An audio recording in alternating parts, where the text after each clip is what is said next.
has provided only that much of data with us.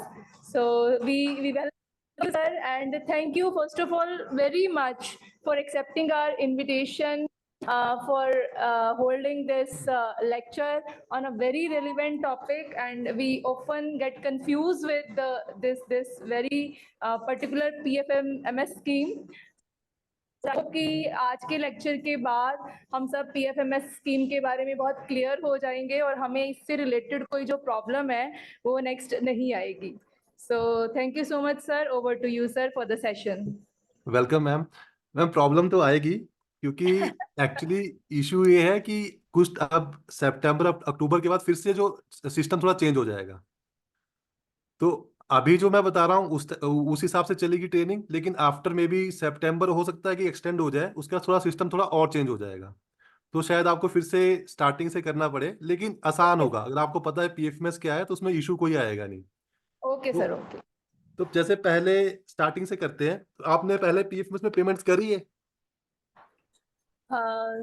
Sir PFMS scheme से go through जरूर हुए हैं, हाँ बट जी. Not to I mean to great extent और deeply we don't know about it. ठीक है ma'am. तो मैं एक्चुअली ज्यादा नहीं, मतलब जो पीएफएमएस में आप लोगों का काम है वहीं तक बताऊंगा, क्योंकि पीएफएमएस बहुत बड़ा है. पर आपको जो आपका जिस तरह से आपको पेमेंट करनी है और किस तरह से अप्रूवल चाहिए, अकाउंट कैसे ऐड करना है और क्या वेंडर कैसे बनने हैं, I will explain that all. तो मेनली इसमें क्या होता है, पीएफएमएस में 3 आईडीज मेन होती है. तो first is agency data admin की आईडी. वो सबसे पहले आप सबके पास होनी चाहिए. जितनी भी एजेंसीज है उनके पास एजेंसी डाटा एडमिन की आईडी होनी चाहिए.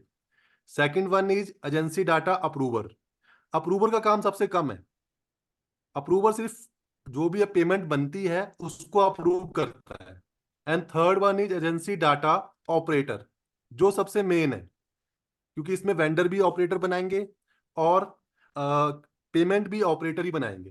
वैसे आप लोगों का फंड कम आता है, लेकिन ये है कि इन द टाइम बाउंड आपको वो एक्सपेंडिचर करना पड़ता है. नहीं तो इसमें एक्चुअली पहले तो क्या होता था, पहले फिजिकल कैश आता था अकाउंट में तो इशू नहीं होता था. हम बाय चेक या डीडी आरटीजीएस पेमेंट कर देते थे.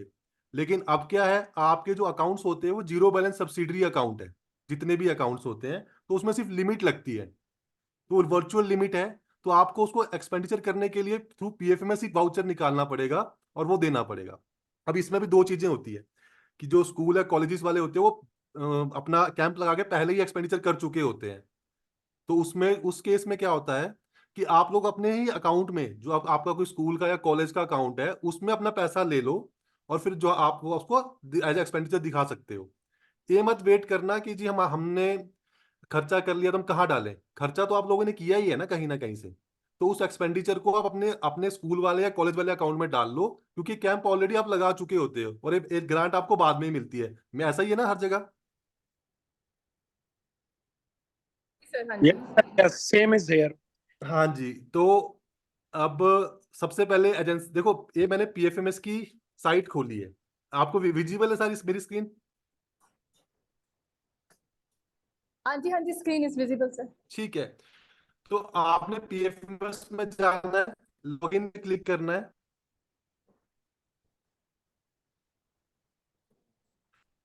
यहां पर लॉगिन में चाहे आप एजेंसी एडमिन की आईडी हो, ऑपरेटर की हो या एडमिन की हो, सेम यहीं से लॉगिन होगा. तो पहले एडमिन के क्या क्या काम है, I will start from there, क्योंकि फर्स्ट काम आप सबकी एडमिन की आईडी है ना, जितने भी आप मतलब जुड़े हैं यहाँ पर. एक इंस्टीट्यूट की एक ही आईडी होगी, एक कॉलेज एक स्कूल की एक ही आईडी होगी बस एडमिन की. ऑपरेटर अप्रूवल अलग अलग हो सकते हैं. ऐसा कोई नहीं है जिसकी आप सबकी आईडी है ना एडमिन की? Yes sir, we are having. ठीक है. तो मैं किसी को खोल रहा हूँ, किसी की एडमिन की आईडी, सेम सबकी आईडी वैसी ही होती है.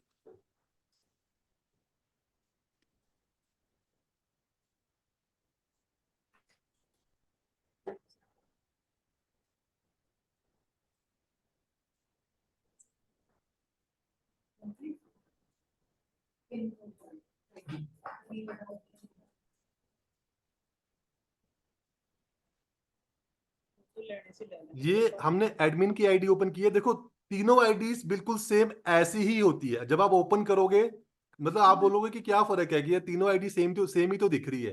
फर्क यहां से दिखता है. एक तो यूजर टाइप सबसे ऊपर चेक करना, यहाँ एजेंसी एडीएम लिखा है. अगर हम एडमिन की आईडी ओपन करें तो यहाँ वो सबसे ऊपर आएगा वेलकम के नीचे यूजर टाइप एजेंसी एडीएम, और सबके काम अलग अलग है। आप एडमिन की आईडी से बिल वाउचर नहीं क्रिएट कर सकते, और ना डाटा ऑपरेटर की आईडी से एडमिन के काम कर सकते हैं। एडमिन की आईडी साल में एक बार, 6 महीने में एक बार, मतलब रेयर केस में यूज होती है। मेन आईडी जो यूज होती है वो डाटा ऑपरेटर की ही होगी और उसके साथ डाटा अप्रूवर की होगी, लेकिन तीनों आईडियां चलनी चाहिए साथ साथ। और इसमें दूसरी चीज ये होती है कि जो हमारी पीएफएमएस में क्या है कि इन 90 डेज आपको पासवर्ड चेंज करना पड़ता है। तो अगर आप 90 डेज तक आईडी नहीं खोलोगे तो आपका पासवर्ड खुद ही बोल देता है कि पासवर्ड चेंज करो या वेरीफाई करो। तो एक तो अपने ये ध्यान रखना है कि आप चेंज कर लो। दूसरा, इसमें ना मोबाइल नंबर और ईमेल आईडी वेरीफाई करने के लिए भी बोलता है। अगर वो आप बहुत टाइम बाद लॉगिन करते हो तो वो बोलेगा कि फर्स्ट टाइम इसको पहले वेरीफाई करो ओटीपी के थ्रू, तो आपको वेरीफाई करना पड़ेगा। अब एडमिन के क्या क्या काम होते हैं? देखो, फर्स्ट काम एडमिन का ये है कि आपने आपने आपकी आपको पता है आपकी स्कीम का कोड क्या है एनएसएस का? आपकी स्कीम का कोड है 9230। ये आप लिख लो अगर आपको आइडिया नहीं है। एनएसएस का जो स्कीम कोड है वो 9230 है, जिसमें हम पीएफएमएस में काम करेंगे। तो आपने सबसे पहले चेक करना है, क्योंकि पीछे जैसे क्या हुआ था, सारे अकाउंट्स हटा दिए गए थे। आपको भी, आपसे भी हटवाए थे अकाउंट की, अकाउंट को डीएक्टिवेट कर दो।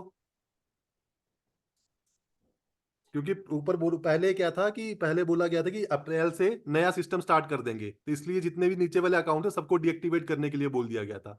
आपने सबसे पहले ये चेक करना है कि आपके एडमिन में आपका जो एनएसएस का CZBA zero balance account add है कि नहीं है। तो आपने वो कहाँ से चेक करना है? पहला काम एडमिन का यही है कि अकाउंट चेक करना है। तो इसमें हम जाते हैं माई स्कीम मैनेज। माई स्कीम मैनेज पहले चेक करेंगे अकाउंट है कि नहीं है। अगर नहीं होगा तो हम उसको ऐड करेंगे, कैसे करते हो बता दूंगा मैं आपको। माई स्कीम मैनेज यहां क्लिक करेंगे तो जितने भी आपके एजेंसीज के अकाउंट है, हो सकता है कि जैसे मैंने यहाँ खोली है तो यहाँ पर मल्टीपल स्कीम्स चलती है, अदर स्कीम्स भी चलती है, तो हमने सारे अकाउंट यहाँ ऐड कर रखे हैं। हो सकता है कि आपके यहाँ एक ही स्कीम चलती हो। तो आपने चेक करना है कि 9230 है यहाँ पर। जैसे यहाँ पर 9230 है, मतलब इसमें तो अकाउंट एडिड है। और सबसे, और दूसरा आपने चेक करना है कि इसके आगे CZBA लिखा है कि नहीं लिखा है, क्योंकि आप लोगों का जो अकाउंट होगा वो CZBA ही होगा, जीरो बैलेंस अकाउंट होगा। ठीक है। और अच्छा, आपको लिमिट कौन देता है? ये पंजाब एनएसएस सेल वाले देते हैं कि कोई और देता है? और जो आपको सर, लिमिट एलोकेट होती है ना एक्सपेंडिचर करने के लिए। जो जो हमें ग्रांट आती है, हाँ जी, हाँ जी, हाँ जी। सर ग्रांट हमें सर एनएसएस रीजनल से ही आती है सर।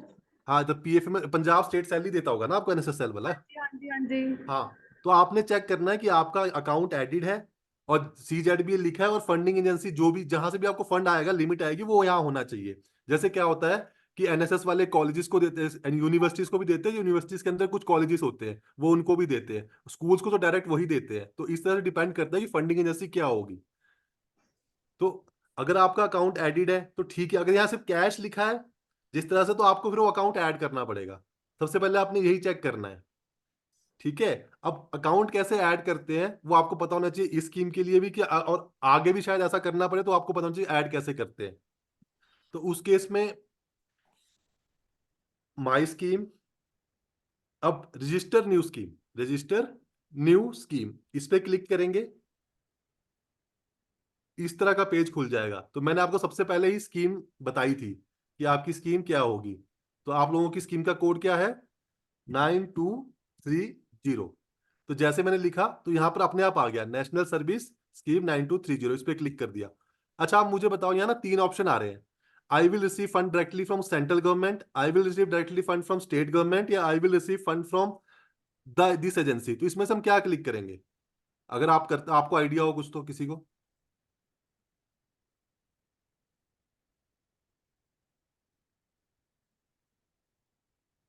चलो, मैं इसमें से देखो, हम हमेशा थर्ड वाला, अब देखो यहाँ 3 चेक बॉक्स है। तो मैं जब हम थर्ड वाला बोलते हैं ना, तो लास्ट वाले चेक बॉक्स पे क्लिक करना है, क्योंकि इसका मतलब होता है I will receive fund from this agency. लेकिन ये जो चेक बॉक्स है ना, थोड़ा उल्टा लग गया है, नीचे में लग गया है। तो हम क्या करते हैं, हम सेकंड वाले पे क्लिक कर लेते हैं। हम सोचते हैं कि आई will receive fund from this agency second वाला है, नहीं, थर्ड वाला है। हमेशा थर्ड वाले चेक बॉक्स पे क्लिक करना है, और उसके बाद यहाँ आएगा सर्च। जब हम सर्च करेंगे तो जो हमारी फंडिंग एजेंसी होगी हम उसको सिलेक्ट कर लेंगे। अगर आपकी पंजाब एनएसएस सेल है या जो भी होगी वो आप यहाँ से सिलेक्ट कर लोगे। मैं ऐसे ही कर लेता हूँ कोई भी। अब आपने करना है चेक सीएनए डिटेल। अब ये आप इस पे क्लिक करोगे तो इससे क्या होगा, इससे आपको पता लग जाएगा कि आपने कौन सा अकाउंट ऐड करना है। आप हमेशा ऐड करोगे जीरो बैलेंस सब्सिडरी अकाउंट।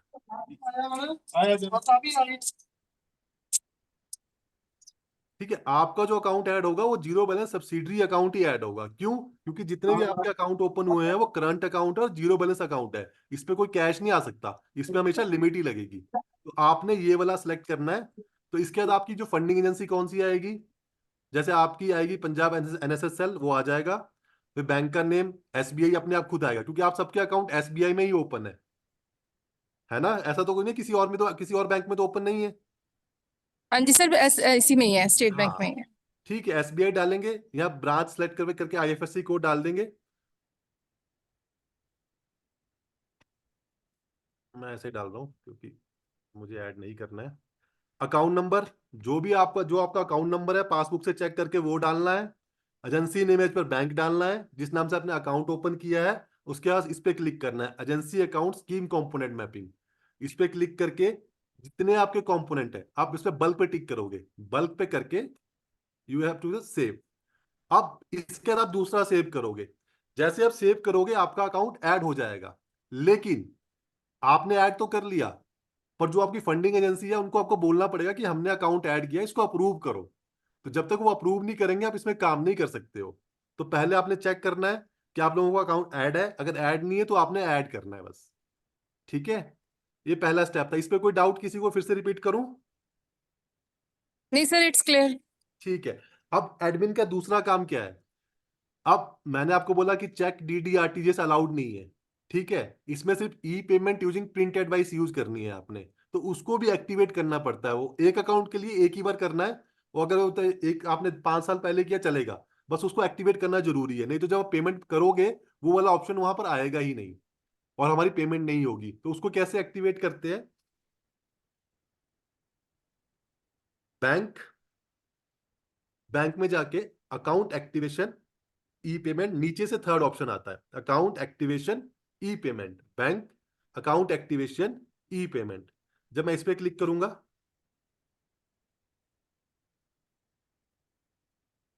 इस तरह की स्क्रीन खुल जाए। देखो जैसे यहाँ पर हमने एक्टिवेट कर रखे हैं कुछ अकाउंट तो हमें दिख रहा है। अगर कोई भी नहीं होगा तो कुछ नहीं दिखेगा। तो आपने क्या करना है, सिर्फ स्कीम याद रखनी है। अकाउंट नंबर याद रखने की कोई इशू ही नहीं है। स्कीम क्या था हमारा, स्कीम का कोड क्या था? 9230, बस। अपने आप स्कीम का नाम आता है। क्लिक किया एंड सिंपल सर्च। अब आपने यहाँ चेक करना है कि आपका अकाउंट नंबर ठीक है, सब डिटेल सारी ठीक है। आप क्या करोगे, इस पे क्लिक करोगे और अकाउंट एक्टिवेशन टाइप, यहाँ 2 ऑप्शंस आएंगे। वन इज, अब देखो यहाँ एक इसलिए आ रहा है क्योंकि हमने ऑलरेडी यहाँ एक्टिवेट कर रखा है। यहाँ 2 ऑप्शन आएंगे, e payment using digital signature and second one is e payment using print payment advice. अभी के लिए आपने e payment using print advice ही यूज करना है। अगर आपके पास डीएससी है तो डीएससी के थ्रू पेमेंट कर सकते हो। लेकिन for the time being PPA आसान तरीका है, क्योंकि डीएससी में क्या है, डिजिटल सिग्नेचर में अगर आपने पेमेंट कर दी तो कर दी। पीपीए में ऐसा है कि 10 दिन का टाइम होता है। अगर आपको लगता है गलत है तो बैंक दो ही मत, या बैंक वालों को बोलो कि इसको कैंसिल कर दो। तो स्टार्टिंग में आप पीपीए ही यूज करो। आप क्लिक करो और उसको सबमिट कर दो। तो क्या होगा, वो विद इन विद इन 2 या 3 मिनट्स वो एक्टिवेट हो जाएगी। कहीं जाने की जरूरत नहीं है। बस जैसे यहाँ पर आगे पेंडिंग आ रहा है, थोड़े टाइम बाद वो, ये देखो एक्टिवेट यहाँ आ रहा है पेंडिंग फॉर एक्टिवेशन अप्रूवल, वो खुद ब खुद अप्रूव हो जाती है। तो आपने सेकंड काम यही करना है, सेकंड एडमिन का काम यही है। अब थर्ड काम आता है जो मैंने आपको कहा था, डाटा ऑपरेटर और अप्रूवर। वो कौन क्रिएट करता है? वो एजेंसी एडमिन ही करता है। अब देखो क्या हो सकता है कि आपके जैसे आपका कॉलेज है तो यहाँ अलग अलग स्कीम चलती हो, तो यहाँ पर एक स्कीम का अलग अलग ऑपरेटर हो सकता है, लेकिन अप्रूवर हमेशा एक ही रहेगा क्योंकि साइनिंग अथॉरिटी तो आपकी एक ही है। तो एक एजेंसी में मल्टीपल ऑपरेटर हो सकते हैं, लेकिन अप्रूवर हमेशा एक ही रहेगा। तो अब, और इसकी ना टाइमिंग है, अगर आपने कभी ऑपरेटर अप्रूवर बनाने भी है तो इनकी टाइमिंग होती है मंडे टू फ्राइडे 9 to 5:30 बनते हैं। जैसे आज सैटरडे है तो आज आज ऑप्शन ही नहीं आएगा बनाने का, वहां पर मैं दिखा दूंगा आपको। वो बनता ही नहीं है। Monday to Friday 5:30, 9 to 5:30, and Saturday Sunday वो बनेगा ही नहीं बनेगा। क्यों, उसका रीजन ये होता है क्योंकि पीछे जैसे कुछ 4-5 साल पहले कुछ इसमें वो हमने ऑल टाइम अलाउ कर रखा था, लेकिन क्या हुआ, किसी मिनिस्ट्री में किसी ने गलत बना के वो गलत पेमेंट मतलब फ्रॉड पेमेंट कर ली, पकड़े गए वो, लेकिन ऐसा हो गया था, तो इसलिए इसको लिए हमने टाइम इसमें टाइम बाउंड कर दिया है। तो आप कैसे बनता है वो मास्टर्स,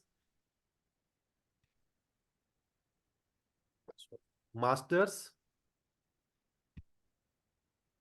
इस पे आएगा यूजर्स एंड ऐड न्यू। इसमें दो ऑप्शन है, मैनेज और ऐड न्यू। मैनेज का मतलब है कि अगर ऑलरेडी कोई है उस पर कोई चेंज करना है, और ऐड न्यू का मतलब है कि हमने नया बनाना है।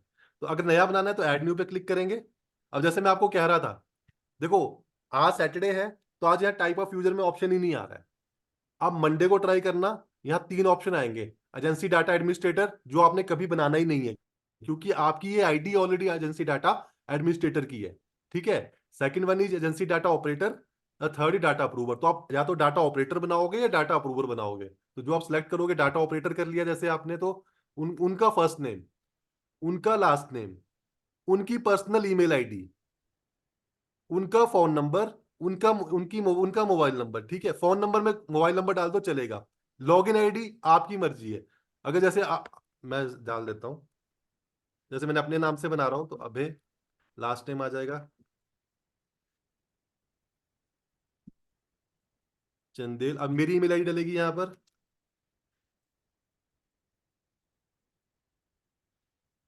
फोन नंबर, लैंडलाइन नंबर डाल दीजिए,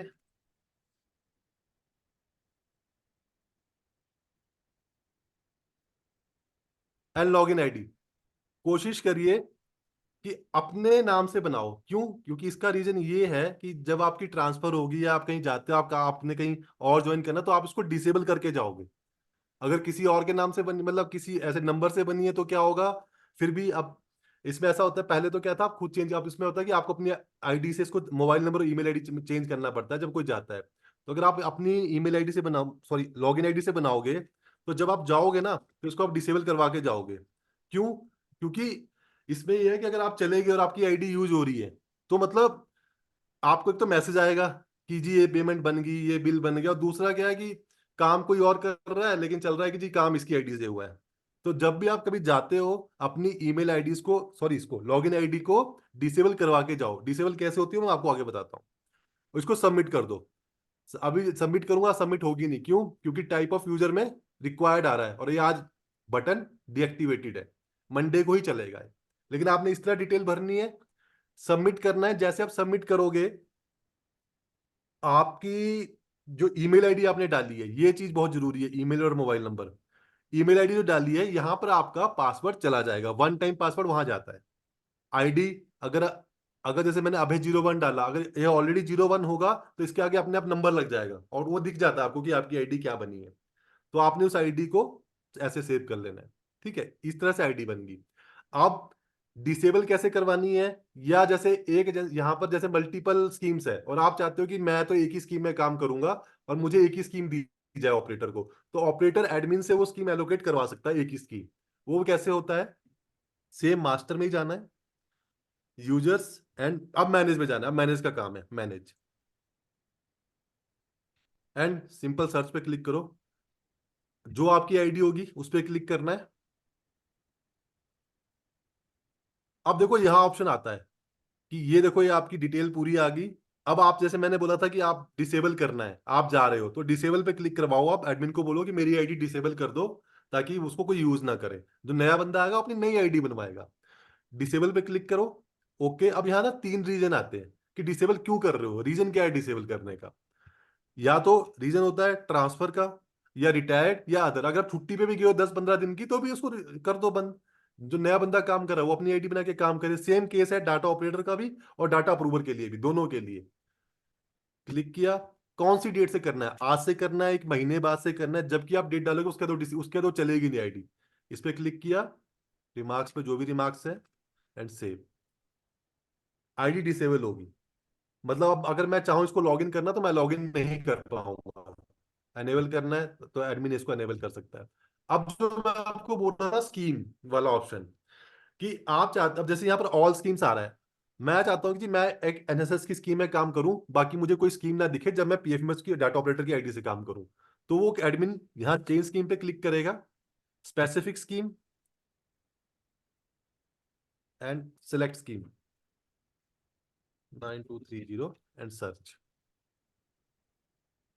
ये किया और ऐड कर दिया। तो अब देखो यहाँ पर भी ये तो एक ही अकाउंट है, ठीक है।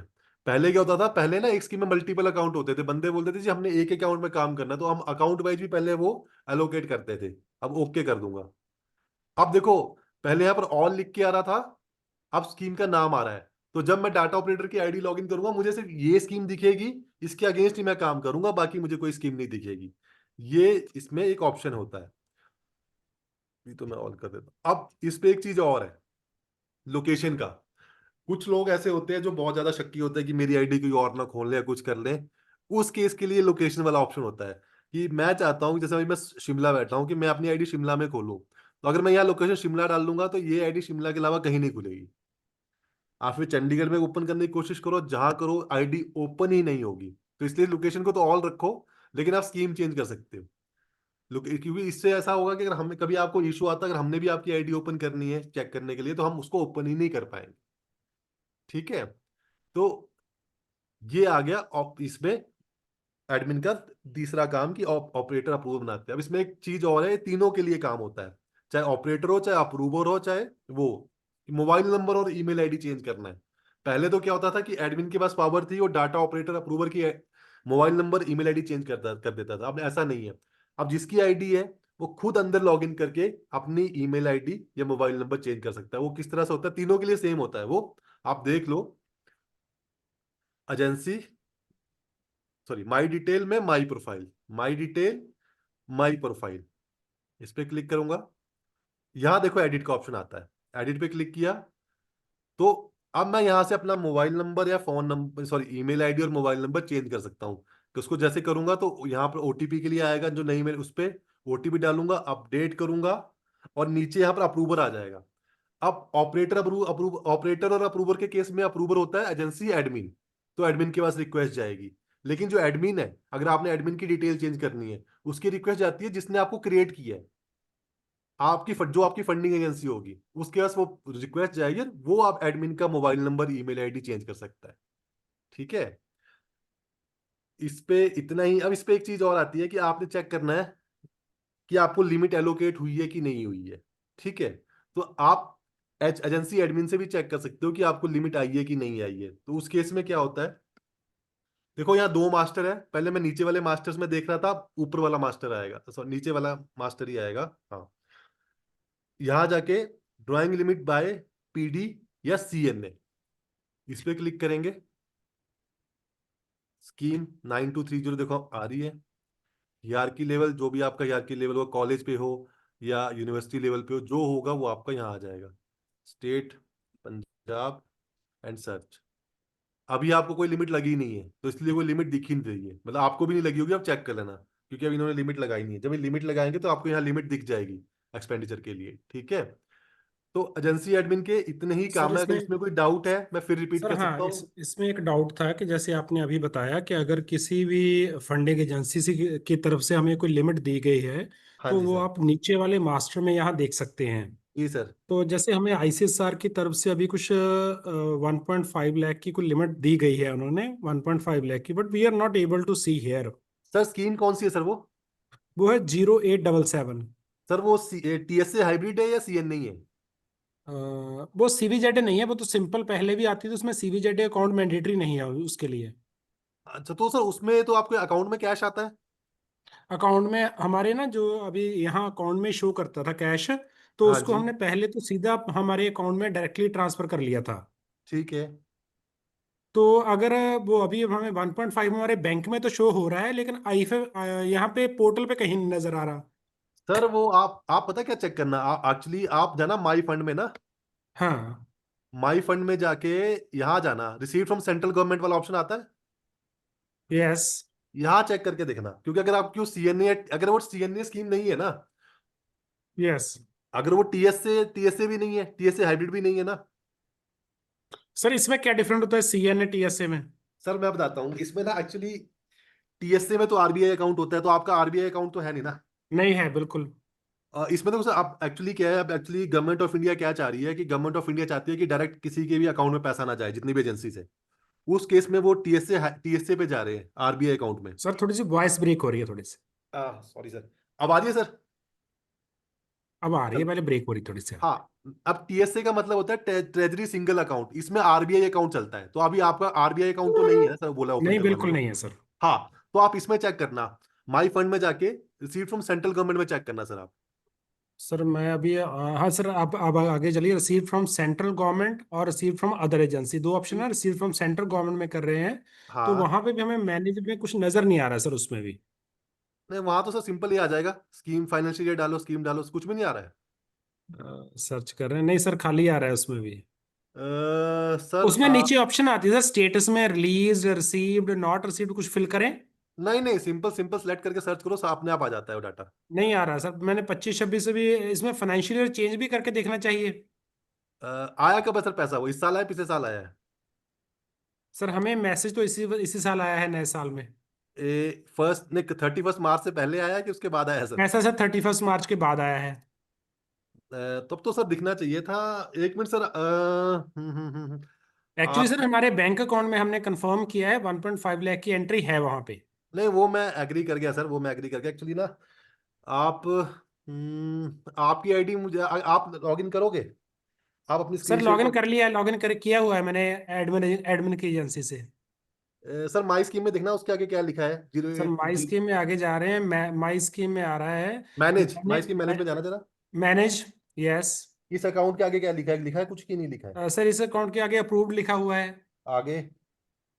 सर मैं बोल रहा हूँ, जो हमारा जिससे हमें ग्रांट आ रही है वो है 0877 का अकाउंट है। हाँ जी, हाँ उसमें जी, इंडियन ओवरसीज बैंक का एक हमारा एक अकाउंट है, उसमें आगे हमारा जो अकाउंट उससे इम्पैनल हुआ हुआ है 928 अकाउंट नंबर है। हाँ जी। अप्रूव बैंक स्टेटस ओके है, ब्रांच स्टेटस ओके है, और ठीक कॉमन है। मैपिंग नो है उसमें। और फंडिंग एजेंसी क्या आ रहा है सर इसमें? सर इसमें agency name in bank funding agency आ रहा है सर इसमें, grant to council institute for ठीक, एक्सीलेंस इन ठीक है, ठीक ह्यूमैनिटीज एंड वो सोशल साइंस। ठीक है सर। आप सॉरी, मैं एक्चुअली अब आप चेक करो, माई फंड में जाके रिसीव फ्रॉम अदर एजेंसी में चेक करो। माई फंड में जाके receive from other agency, sir okay जी। हाँ, इस पे आना इसमें चाहिए क्या आप। है? सिलेक्ट, वो स्कीम हमने सिलेक्ट कर ली सर, बैंक अकाउंट सिलेक्ट कर लिया जिसमें फंड आना था। सर्च, अभी भी सर नो रिकॉर्ड फाउंड। नहीं आ रहा है? तो सर नहीं एक सर। बार इनको बोलना, जहां से आपकी जो आपकी फंडिंग एजेंसी लिखी है ना, हाँ जी। इनको बोलना कि हमें अपना फंड नहीं दिख रहा है, हम इस पीएफएमएस में कैसे इसको लें। क्योंकि आपके अगर कोई, ओके क्योंकि इसमें ना टीएसए स्कीम है ना ये सीएनए है, तो ये सिंपल स्कीम चल रही है, ठीक है। सर, बिल्कुल जी सिंपल स्कीम है। हाँ, तो इसमें क्या है, जो आपकी जिसने आपको फंड डाला है ना सर, हाँ जी। उनको एंट्री करनी पड़ती है, कि ओके। ट्रांसफर वाली एंट्री करनी, उन्होंने शायद ट्रांसफर की एंट्री नहीं करी है। ओके सर, एक बात हमें और बताइए कि हाँ जी, बाय चांस वो जो फंड है हमारे अकाउंट में, जो हमारा इसके साथ मैप किया हुआ अकाउंट है 928, उसमें आ चुका है, वहां पे हाँ फंड जी, शो कर रहा है। हाँ क्या जी। हम वहां से डायरेक्टली हमारे सेविंग अकाउंट में उसको ट्रांसफर कर सकते हैं? ये सेविंग अकाउंट नहीं है सर क्या?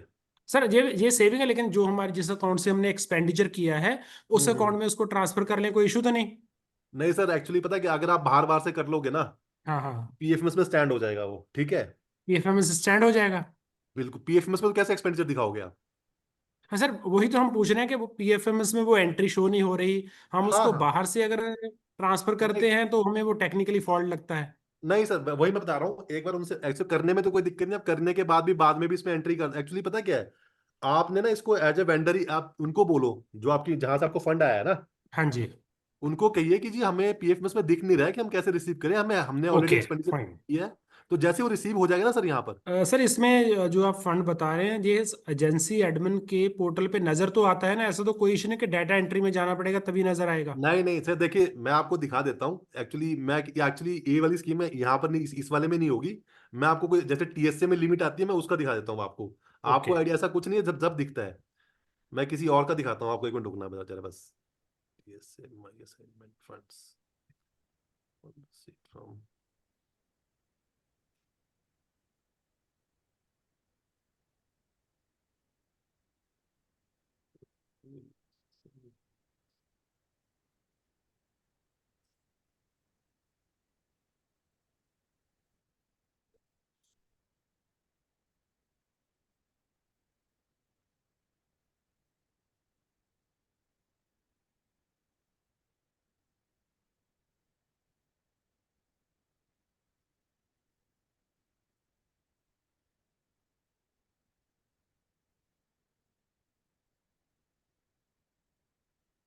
देखो सर, इस तरह से दिखेगा, दिखे एक तो मैंने किसी और टीएसए वाला दिखा है, लेकिन इस तरह से आपके वहां पर भी ऐसी डिटेल आएगी आएगी, क्योंकि ओके, सैंक्शन फाइन नंबर तो दिखा, फाइन। अगर वो जब ट्रांसफर करेंगे तो यहाँ इस तरह से दिखेगा। जैसे आप रिसीव करोगे ना, तो आपके डाटा ऑपरेटर में वो जो अमाउंट होता है ना, वो टोटल अमाउंट में ऐड हो जाएगा वो।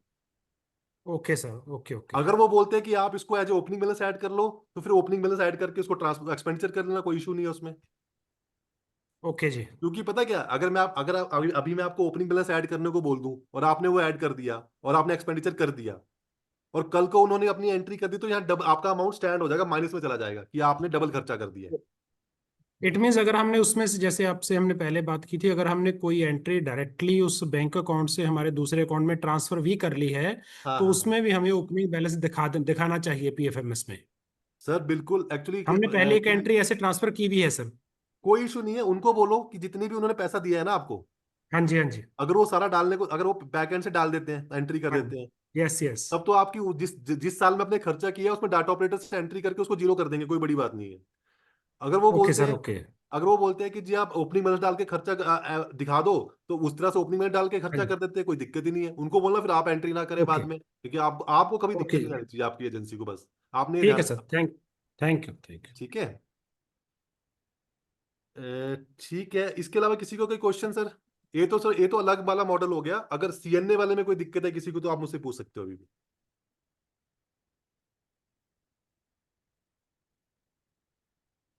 आगे चलें फिर? हाँ जी सर।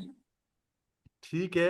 देखो एडमिन के इतने ही, देखो एक सबसे बड़ी बात यह है कि जब हम किसी को, मतलब जैसे मैं बोल रहा हूँ, आप भी जब बच्चों को सिखाते होंगे ना, बच्चे नहीं समझते हैं, वो सिर्फ 50% समझ आता है। जब तक आप खुद प्रैक्टिकल नहीं करोगे ना, तब तक समझ नहीं आएगा। तो जो मैं आज आपको बता रहा हूँ, वो 50 या 40% ही समझ आएगा, क्योंकि मुझे पता है, क्योंकि हम भी जब स्कूल क्लास में बैठा करते थे, हमें भी आधा ऊपर से जाता था। तो इसका सबसे बेस्ट तरीका ये है कि आप इसको लिख लो, या जो जो स्टेप है ना, आप खुद ट्राई करना आईडीज में जाके, तो आपको ज्यादा क्लियर हो जाएगा। और एक बार आप ट्राई कर लोगे ना, चाहे आप 5 साल बाद, चाहे 2 साल बाद भी आईडी ओपन करोगे, आपको पता होगा कि ये स्टेप ऐसे करना था।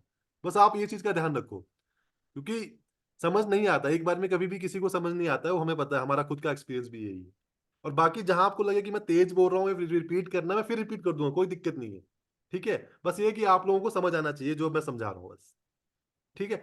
अब इस पे एक चीज और है, इस पे ना, जैसे आप चाहते हो कि आपको मैनुअल चाहिए या पीडीएफ, तो यह यहाँ पर ना यूजर मैनुअल का कॉलम है, ये तीनों में होता है।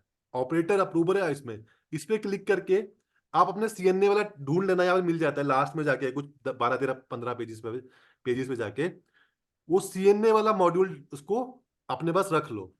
आपको उससे भी आप चेक कर सकते हो, जो मैं बता रहा हूँ सारा उसके अंदर दे रखा है। ठीक है। अब एक चीज आपको बता रहा हूं, अभी के लिए नहीं, इन फ्यूचर भी आपको काम आएगी वो, क्योंकि जो आपकी स्कीम है वो टीएस से हाइब्रिड में जा रही है। ये आप याद रखना, अभी नहीं जा रही, सितंबर में जाएगी, या उसके बाद आपको लेटर जरूर आएगा कि अपने अकाउंट क्लोज कर दो। अब आपका अकाउंट अकाउंट तो यही चलेगा, लेकिन ये टीएस से हाइब्रिड में चले जाएगा। उस केस में भी क्या करना पड़ेगा आपको, आपको अकाउंट तो ऐड उड हो जाएगा, टीएसए में जाके टीएसए हाइब्रिड का ऑप्शन आएगा, आपको बोलेंगे, ये देखना, आपको पूरी मेल में देंगे वो, अकाउंट फ्लैगिंग के लिए बोलेंगे आपको करने के लिए। तो टीएसए टीएसए हाइब्रिड, और यहाँ पर टीएसए अकाउंट फ्लैगिंग करनी पड़ेगी आपको उस टाइम।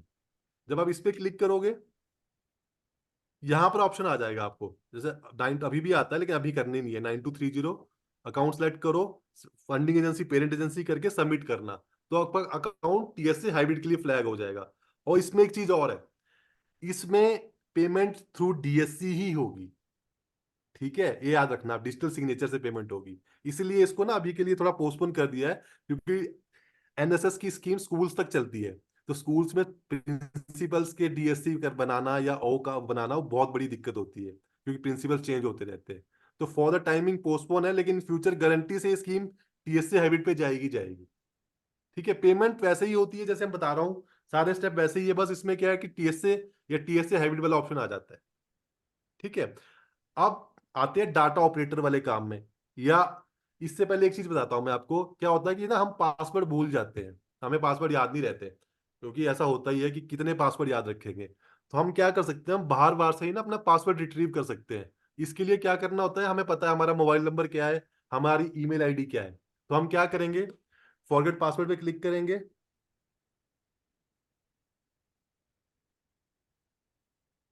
जो भी आपकी आईडी होगी उसको डालो यहाँ पर, ये अपने आप बताएगा कि आईडी सही है कि नहीं है। ये वेरिफिकेशन वाला डाल दिया इन्होंने, पंगा पहले नहीं होता था।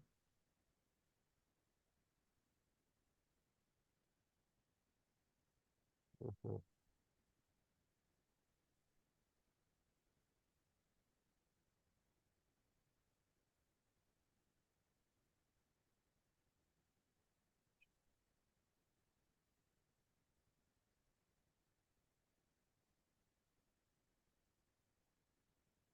और देखो उसने बता दिया कि ये मेरी आईडी सही है, आईडी गलत नहीं है। अगर आईडी गलत होती तो लिख के आ जाता कि आईडी गलत है।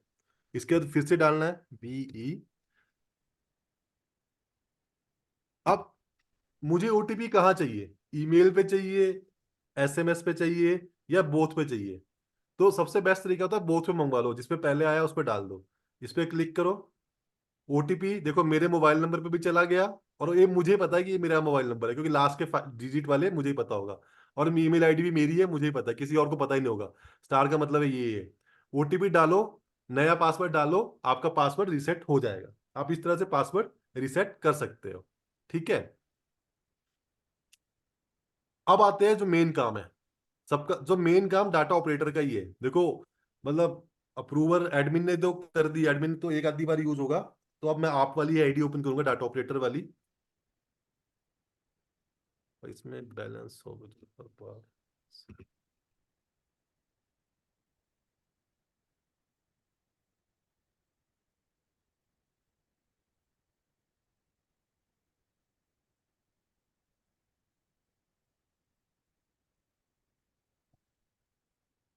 अब देखिए आईडी ओपन होगी, और सेम देखो बिल्कुल वही स्क्रीन है, कोई फर्क नहीं है।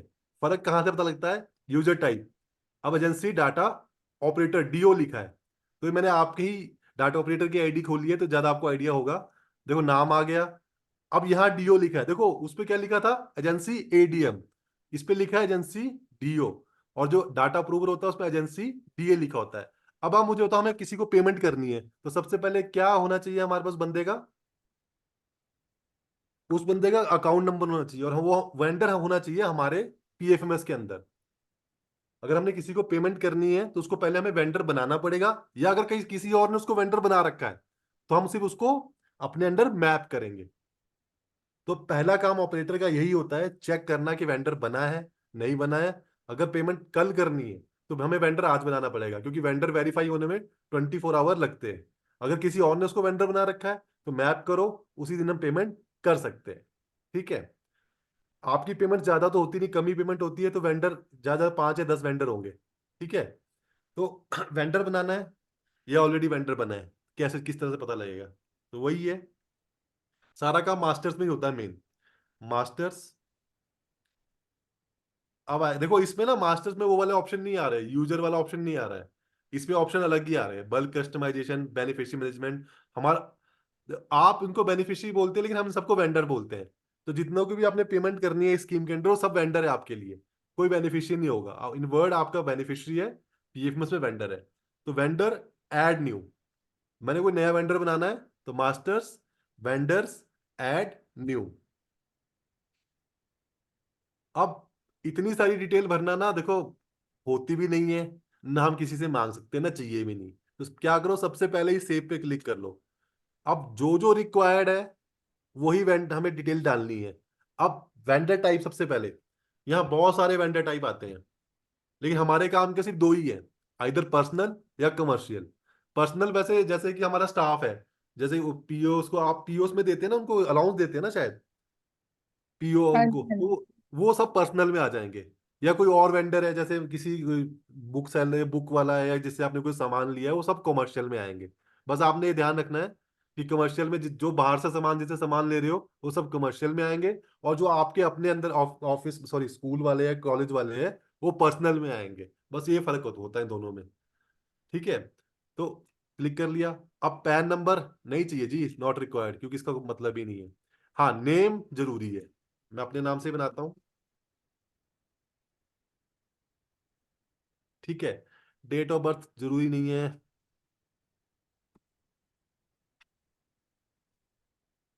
ठीक है। एड्रेस, जहाँ का आपका एड्रेस है आप एड्रेस डाल दीजिए। ठीक है, सिटी, जो भी सिटी है। हाँ, स्टेट, स्टेट जो है स्टेट डाल दो, डिस्ट्रिक्ट डाल दो। मोबाइल नंबर, देखो मोबाइल नंबर अगर कोशिश करो कि वेंडर मोबाइल नंबर दे, इसका फायदा हमारे को भी है उनको भी है। क्यों? जैसे आपको याद है, जैसे बैंक में पैसा क्रेडिट होता है तो बंदे को मैसेज जाता है ना, सेम इसमें मोबाइल नंबर डाला होगा तो वेंडर को मैसेज जाएगा जब पीएफएमएस से पेमेंट बन जाएगी कि आपकी पेमेंट पीएफएमएस से अप्रूव होगी है। तो मतलब उसको मैसेज जाएगा। और दूसरा क्या है, वो बंदा बाहर से, उसको उसको भी ना बैंक जाने की जरूरत नहीं है। वो पीएफएमएस के बाहर वाले सॉफ्टवेयर, बाहर से, सॉरी, बाहर वाले पेज से चेक कर सकता है कि उसकी पेमेंट का स्टेटस क्या है। वो मैं आपको बताऊंगा थोड़ी देर में। तो कोशिश करो कि वो मोबाइल नंबर दे। देता है तो ठीक है, नहीं देता है तो कोई दिक्कत नहीं है, नॉट रिक्वायर्ड करके भी काम चलेगा। लेकिन उसको ना मैसेज जाएगा ना पता लगेगा उसको कि उसका क्या स्टेटस है। अब ये चीज है देखो जरूरी, बैंक नेम शॉर्ट फॉर्म नहीं चलता है, एसबीआई पीएनबी नहीं लिखना है। हर बैंक का शुरू के 4 लेटर पूरा नाम लिखना है। तो जैसे state bank of India, STAT लिखो, अपने आप बैंक का नाम आ जाएगा, स्टेट आ गया। पंजाब का PUNJ लिखा, PUNJ, पंजाब नेशनल बैंक, जितने भी पंजाब से नेम सारे आ जाएंगे। अब यूको बैंक है, यूको बैंक का कोई फुल फॉर्म नहीं है, यूको बैंक ही है, तो वो तो 3 ही है, तो उसमें UCO एंड स्पेस दे दो, यूको बैंक आ गया। अगर आपका कोई लोकल बैंक होगा, वो भी आ जाता है, द बठिंडा करके एक बैंक, जैसे पंजाब के भी लोकल बैंक होते हैं, तो लिखेंगे तो अपने आप बैंक का नाम आ, हमने खुद से कुछ नहीं लिखना है, जो बैंक के नेम नीचे ड्रॉप डाउन में आएंगे हमने वहीं से सिलेक्ट करना है। और ऐसा कोई बैंक नहीं है जो होगा नहीं, सब बैंकों के नाम यहाँ पर आएंगे ही आएंगे। ठीक है, ठीक है। तो जैसे मेरा स्टेट बैंक का है तो मैंने स्टेट बैंक ऑफ इंडिया लिखा, अपने आप आ गया। अब देखो मैं ना IFSC कोड डाल रहा हूँ, मैं कुछ भी नहीं डाल रहा हूँ उसमें, मैं बैंक का नेम डालता हूँ और अकाउंट नंबर डालता हूँ बस। ठीक है, अब देखो ये मैसेज लिख के आ गया कि जो SBI का अकाउंट नंबर है 11 से 12 डिजिट का होता है। ठीक है, हमें पता है। अगर तो हम में आ रहा है जो बैंक का ये होगा तो 11 या 12 डिजिट का होगा, तो अगर मैं 13 डिजिट डालूंगा तो ये बोल देगा कि इनवैलिड अकाउंट नंबर है, देखो यही बोल देगा।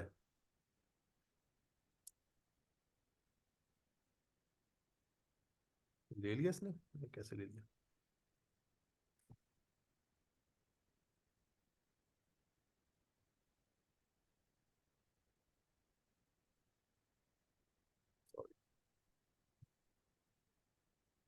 स्टेट बैंक ऑफ इंडिया,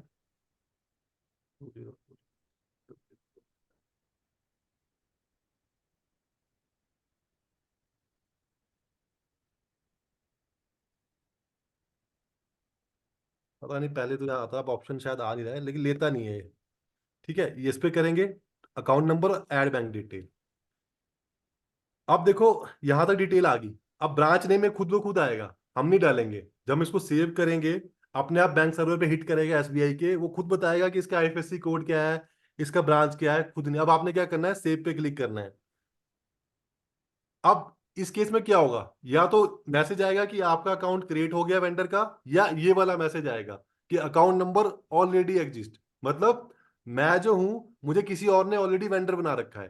तो जो अगर कोई वेंडर एक बार पीएफएमएस में बन जाता है तो उसको बार बार बनाने की जरूरत नहीं है। उस केस में उसको सिर्फ मैप करेंगे। अगर नहीं होता तो यहाँ ऊपर मैसेज लिख के आता कि वेंडर क्रिएटेड आ गया। ठीक है, अब वेंडर क्रिएट हो गया, आपने चेक करना है या वेंडर को मैप करना है, वो किस तरह से होगा, वही मास्टर्स में ही जाना है, वेंडर्स। अब manage, sorry, masters, vendors, manage. हाँ, अब देखो जैसे आप लोगों ने है ना ऑलरेडी 3 वेंडर बना रखे हैं। अब जब फर्स्ट टाइम आप वेंडर बनाओगे ना, तो ये वाला, ये account holder name as per bank, ये खाली होता है। ठीक है, IFSC कोड ब्लैंक होता है, और जहां स्टेटस सक्सेस इन बैंक लिखा है वहां लिख के आता है पहले pending, send to bank, success in bank. अब आपने क्या चीज चेक करनी है, आपने हमेशा चेक करना जब भी आप वेंडर ऐड करते हो, आपने क्या नाम डाला है, वेंडर का क्या नेम आ रहा है। अगर वेंडर और आपका नाम सेम आ रहा है तो ठीक है, तभी आप पेमेंट करोगे। अगर आपको लगता है डाउट है कुछ, तो वेंडर से फिर कंफर्म करो कि कहीं उसने गलत अकाउंट नंबर तो नहीं दे दिया। या हो सकता है उसका जॉइंट अकाउंट हो या किसी वाइफ के नाम से हो, तो आपने वह क्रॉस चेक जरूर करना है। जैसे आप लोगों ने देखो यहाँ 3 अकाउंट ऐड किए, तीनों का अकाउंट सेम, नाम बिल्कुल सेम है, तो परफेक्ट अकाउंट है, मतलब कोई दिक्कत नहीं है इसमें, आप इनको पेमेंट कर सकते हो। अब ये तो था वेंडर रजिस्टर्ड बाय मी, जो मैं आपको बता रहा था कि वेंडर ऑलरेडी बना हुआ है। उस केस में क्या होता है, इसी पे क्लिक करना है, vendor not mapped with me, third option हमेशा। इस पे क्लिक किया। अब देखो, एक नाम के बहुत सारे बंदे हो सकते हैं, हमें नहीं पता, यूनिक कोड हमें पता नहीं है, हमें उस बंदे बंदे का सिर्फ अकाउंट नंबर पता है। तो आप अकाउंट नंबर डालो एंड सर्च। देखो डिटेल आ गई। अब आपने यहां पर भी चेक करना है कि नाम और अकाउंट होल्डर नेम सेम है। ओके ठीक है। फिर उसके बाद अकाउंट नंबर चेक करना है। ठीक है। सक्सेस इन बैंक है कि नहीं है। अगर सक्सेस इन बैंक है, क्या करोगे, टिक करोगे और मैप वेंडर कर दोगे। तो ये वेंडर आपके साथ मैप हो गया। अब आपको, आप इसको अभी पेमेंट कर सकते हो। अब आपने चेक करना है कि आपके साथ मैप हुआ कि नहीं हुआ। तो यही सर्च क्राइटेरिया में जाके अब सेकंड ऑप्शन आएगा, vendor mapped but registered by others. इस पे क्लिक करोगे, देखो डिटेल आ गई। तो आप इसको पेमेंट कर सकते हो। अगर आपने इसको एक पेमेंट करनी थी, वेंडर का काम हो गया, इसकी जरूरत नहीं है, फिर से चेकबॉक्स पर टिक करो और अनमैप वेंडर कर दो। तो ये आपकी लिस्ट, ए वाला हट जाएगा। लेकिन जो वेंडर आपने क्रिएट किए होते हैं वो हमेशा आपको यहीं देते रहेंगे, वो कहीं नहीं जाते हैं। ठीक है।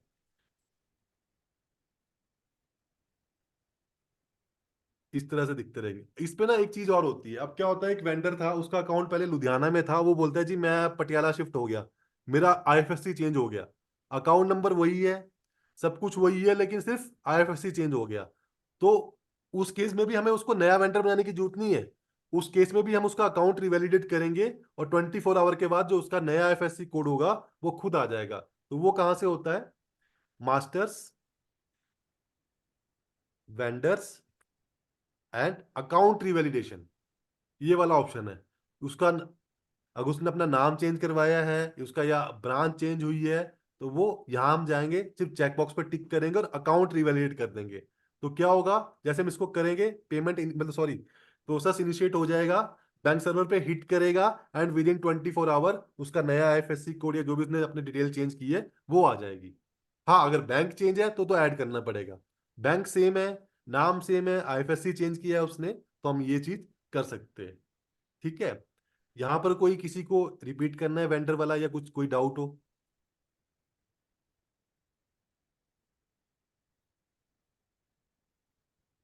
I think no, sir. ठीक है। अब आते हैं पेमेंट में। ठीक है, मेन है पेमेंट वाला। पेमेंट लाइव चलती है, मैं जहां तक हो सकता है मैं वहीं तक बताऊंगा क्योंकि आगे नहीं जाऊंगा। ठीक है, क्योंकि आपका ग्रांट भी नहीं होगी शायद, लेकिन आपको मैं आप स्टेप लिख लेना उसके बाद वाले। ठीक है। अब पेमेंट करनी है तो देखो, आप जितनी भी पेमेंट बनाते हो सारी एक्सपेंडिचर में बनाना। एडवांस तो आप किसी को नहीं देते हो। अगर एडवांस देते हो तो एडवांस में जाना है, लेकिन एडवांस को सेटल करना पड़ता है। ठीक है। एक्सपेंडिचर मतलब एक्सपेंडिचर कर रहे हो आप, एक्सपेंडिचर ऐड न्यू, इस पे क्लिक किया।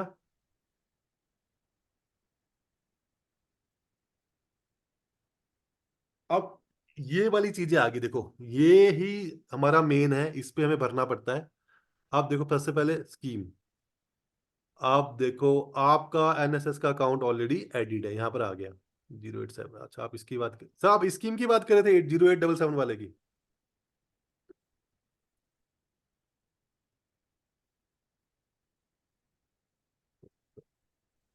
एक मिनट रुकना बस।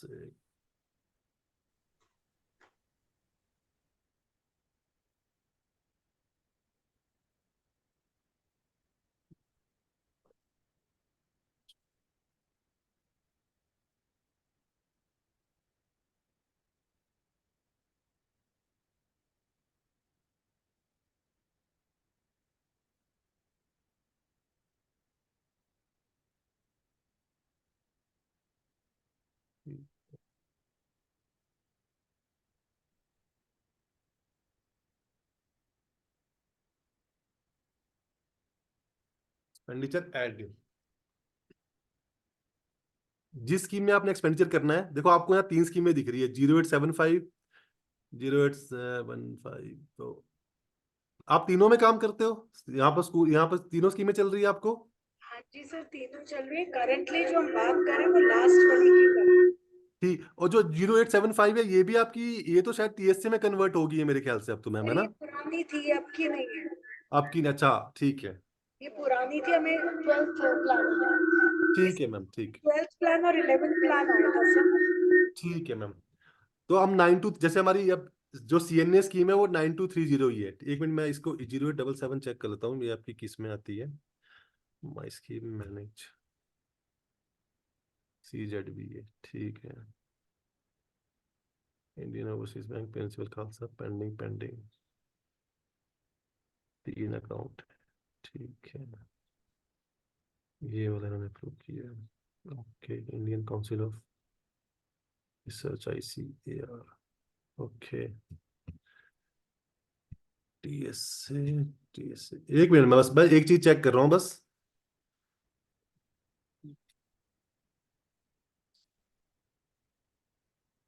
ठीक है,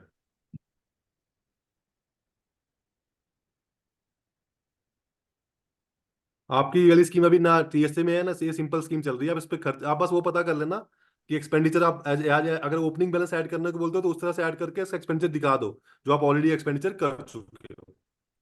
ठीक है, 9230 में जाते हैं। अब इस पे गए, अकाउंट टाइप देखो सेल्फ ही आ गया, खुद ब खुद सेल्फ आ गया। प्रोजेक्ट हमेशा ब्लैंक रहेगा। बैंक अकाउंट आपका एक ही अकाउंट है, ये वाला दिख रहा है, इस पे क्लिक किया। आप पेमेंट तभी कर पाओगे जब आपको टोटल अवेलेबल अमाउंट दिखेगा। मतलब अभी तक आपको आपकी फंडिंग एजेंसी ने लिमिट नहीं दे रखी है, ठीक है। जब यहाँ अमाउंट होना चाहिए तभी आप एक्सपेंडिचर क्रिएट कर सकते हो, सबमिट कर सकते हो, नहीं तो नहीं कर पाओगे, ठीक है। इसके बाद एक्सपेंडिचर डन फॉर हमेशा वेंडर ही आएगा, जिसको आपने एक्सपेंडिचर किया वेंडर। एंड किस वेंडर को पेमेंट करनी है आपने, जिसको पेमेंट करनी है आप उसको जैसे आपने खुद को पेमेंट करनी है तो आप खुद का अकाउंट सेलेक्ट कर लोगे, शायद आपने पहले पेमेंट करी भी है मेरे ख्याल से। अब लेटर ऑफिस ऑर्डर या सैंक्शन, देखो ये अगर जो आप लेटर निकालते हो ना कि हम पेमेंट करनी है, तो ये सैंक्शन नंबर यहां पर आएगा। या कुछ भी नहीं निकालते हो तो डायरी डिस्पैच नंबर होता है ना, वो डाल दो इस पे। डिस्पैच, सॉरी डायरी नहीं, डिस्पैच नंबर डाल दो इस पे, क्योंकि इस पे होगा ना, आपको पता रहेगा PFMS के अंदर कि आपने किस उसके अगेंस्ट में पेमेंट बनाई है। तो वो आप उसको जब डालोगे, ठीक है। अब सैंक्शन डेट, हो सकता है कि मैंने परमिशन, आपने परमिशन प्रिंसिपल से पहले ले लियो पेमेंट करने की, और पेमेंट आप आज कर रहे हो, तो जिस डे का वो लेटर है, अब वो डेट यहाँ डालोगे, ठीक है। अमाउंट पेमेंट तभी होगी जब अमाउंट यहाँ पर होगा। तो मैं इसमें आगे जा ही नहीं पाऊंगा, लेकिन आपको फ्री बता देता हूँ।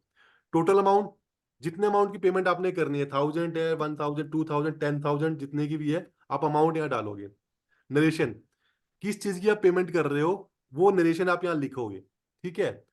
अब किस कंपोनेंट में आप एक्सपेंडिचर शो कर रहे हो, आपने ये चीज, ये ना, ये कंपोनेंट आपने हमेशा सही सिलेक्ट करना है, क्योंकि जब रिपोर्ट देखी जाती है ऊपर भी जाके मिनिस्ट्रीज में कि आपने किस हेड में खर्चा किया है, वो यहां से गलत हेड चूज करोगे तो गलत हेड में खर्चा सिलेक्ट हो जाएगा। आप इस पे क्लिक करोगे तो जो भी आपका NSS के जिस जिस भी हेड में आप एक्सपेंडिचर करते हो, एडमिनिस्ट्रेटिव ग्रांट है, सैलरी सुलरी जो भी है, या ETT ग्रांट है, या इम्प्लीमेंटेशन ग्रांट है, अदर चार्जेस है, ये आपको पता होना चाहिए। ये आपको उस पर जब लेटर आता है उस पर लिखा होता है कि आपने किस उसमें हेड में एक्सपेंडिचर करना है, तो आप वो एक्सपेंडिचर, वो वाला हेड यहाँ सेलेक्ट कर लोगे, ठीक है। जो भी इसमें मुझे आइडिया नहीं इसमें आपका कौन सा चूज होता है, ठीक है। अब हमेशा एक्सपेंस टाइप आपका रेवेन्यू होगा, आपके केस में कैपिटल नहीं आएगा, तो आपने इसको हमेशा रेवेन्यू ही सिलेक्ट करना है। परसेंटेज या अमाउंट में से कोई एक चीज डालो, ठीक है। जैसे मैंने परसेंटेज 100 लिखा, अपने आप अमाउंट आ जाएगा, ठीक है। तो इसको ऐड कर लो।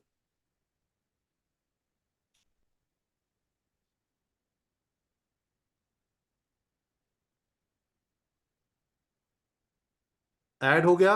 अब देखो यहाँ मैसेज इसलिए आया क्योंकि हमारे पास लिमिट ही नहीं है। अगर लिमिट ही नहीं है तो हम एक्सपेंडिचर, PFMS का यही एक रूल है कि आप पेमेंट तभी कर पाओगे जब आपके पास लिमिट होगी, नहीं तो आप खर्चा कर ही नहीं सकते, ठीक है। फिर भी मैं इसके आगे क्या होता है, जब आप इसको ऐड करोगे उसके बाद आपने इसको सेव करना है। सेव करने के बाद नेक्स्ट पेज पे जाते हैं, वहां पर पेमेंट मोड ई पेमेंट प्रिंट एडवाइस करके उसको सबमिट कर देना है। सबमिट कर दिया, डाटा ऑपरेटर का काम खत्म है। हाँ, डाटा अप्रूवर से तभी अप्रूव करवाओ जब आपका सिग्नेटरी वही साइनिंग अथॉरिटी बैठे हैं, और उसी दिन बैंक में दे दो, क्योंकि जो PPA वैलिड होता है वो ओनली फॉर 10 days वैलिड होता है। मतलब आप ये सोच लो कि अगर मैं फ्राइडे को, जैसे सेकंड सैटरडे संडे है, और मैं फ्राइडे को अप्रूव कर रहा हूं, तो मेरा Friday Saturday Sunday 3 days waste हो रहे हैं। तो कभी भी पीपीए देना है आपने, हमेशा मंडे को दो, और बैंक वालों को बोलो कि साथ के साथ करें, क्योंकि बैंक वाला अगर आप 7 दिन अपने पास रखोगे तब बैंक में दोगे तो पीपीए एक्सपायर भी होता है, पेमेंट फेल्ड भी हो जाती है, आपको फिर पेमेंट बनानी पड़ेगी। ठीक है, अप्रूव ऑपरेटर बना के रख ले, अप्रूव तब करो जब साइनिंग अथॉरिटी बैठी है, और साइन करवा के बैंक में दे देना है आपने। ठीक है, इस पे कोई इशू है पेमेंट बनाने में? No, sir. ठीक है, अब देखो आप आपका जो सैंक्शन ऑर्डर होता है, एक मतलब मल्टीपल वेंडर्स को पेमेंट इकट्ठी करते हो कि सिंगल वेंडर को करते हो पेमेंट आप?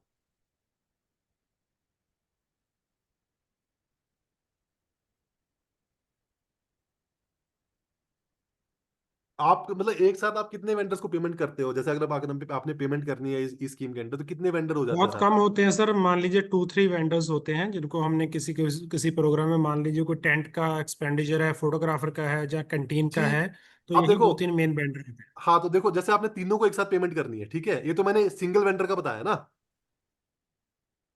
आप चाहते हो कि तीनों वेंडर्स को एक, देखो या तो होगा आपको 3 पीपीए निकालने पड़ेंगे, है ना? आप एक पीपीए में भी तीनों वेंडर्स को पेमेंट कर सकते हो। मैं आपको वो वाला तरीका ही बता देता हूँ, क्योंकि आपके कम वेंडर तो आपको आपको आसान रहेगा, और आपका ना मेहनत बच जाएगी। ये तो सिंगल वेंडर को था, इसके कुछ नहीं करना, पेमेंट सिंपल ऐसे ही बनती है, बस उस केस में कस्टमाइजेशन बनती है। कस्टमाइजेशन बनाना जरूरी है, मास्टर्स में जाके बल्क कस्टमाइजेशन एंड मैनेज, ये मैं आपको दिखा देता हूँ, क्योंकि आप लोगों को ना, आप बोलोगे कि यार मतलब 3 पीपीए निकालने से बढ़िया है कि तीनों वेंडर्स को एक साथ पेमेंट हो जाए, उनका अमाउंट डल जाएगा आगे, और एक ही पीपीए निकलेगा, एक ही वाउचर जाएगा बैंक में, नहीं तो आपको 3 वाउचर लेके बैंक जाना पड़ता है। जिस स्कीम का आपको पेमेंट कर रहे हैं वो सिलेक्ट कर ली, एक्सपेंडिचर आ गया, वेंडर्स आ गए।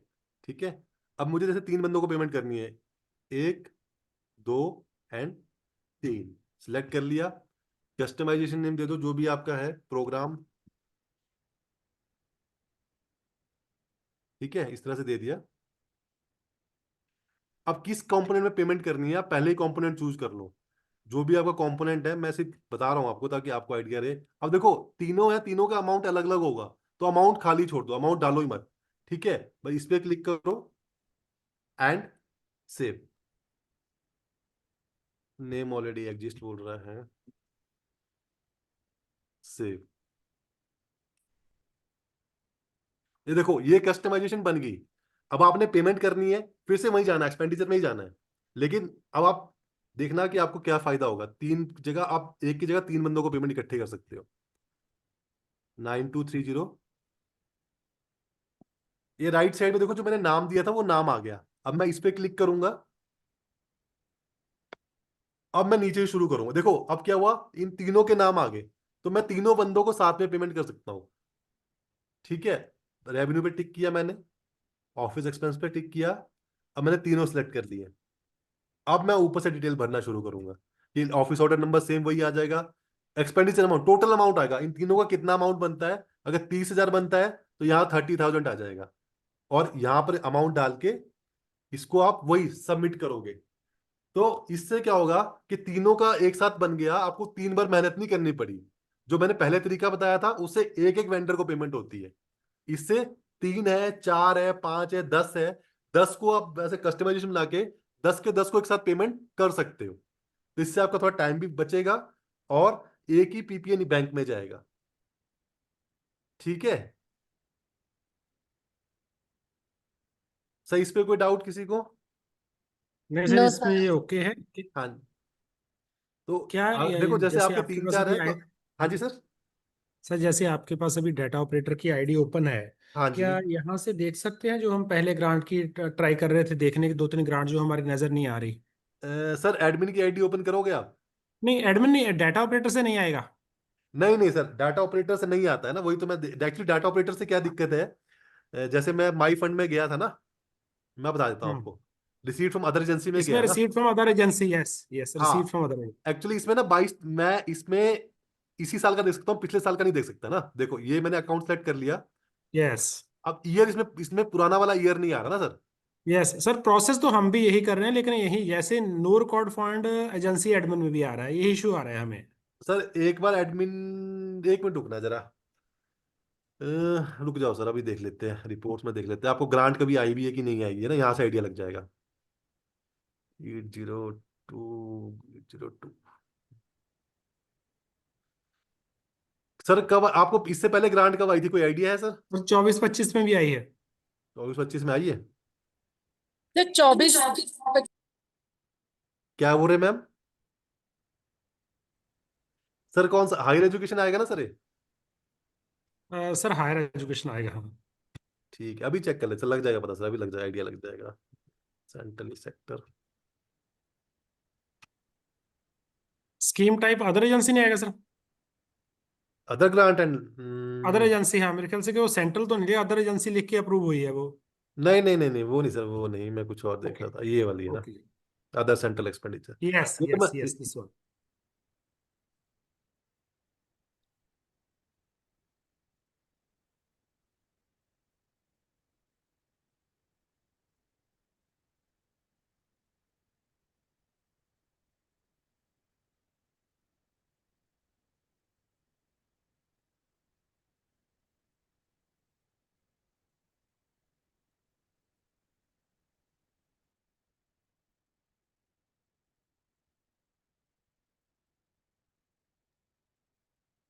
सर पॉज हुई है, स्क्रीन फ्रीज हो चुकी है।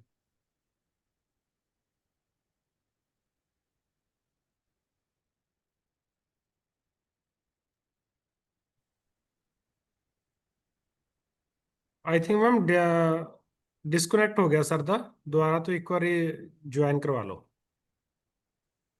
हाँ जी सर।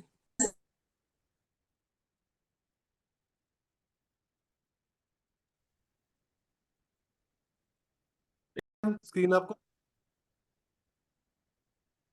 यही स्कीम थी ना आपकी?